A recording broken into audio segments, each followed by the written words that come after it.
In the original speakers' press conferences were usually 15-minute Q&A right before the House went into session. They were not on camera, and they were just usually direction of what the legislation was going to do that day, what was going to be on the floor that day or that week or what was coming. Tip O'Neill really moved that along to being more of a news conference.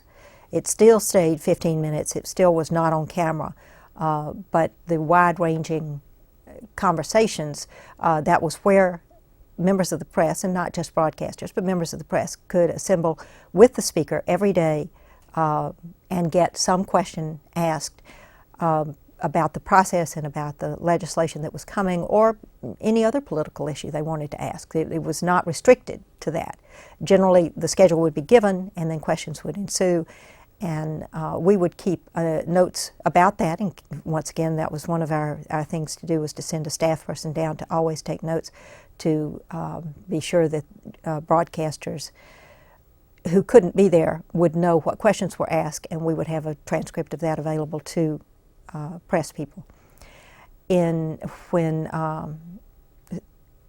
Newt Gingrich was Speaker, they opened it up to television coverage, and that was another level of coordination that we needed to do, because it was covered live, and or it could be carried live if they chose to, but it was frequently used.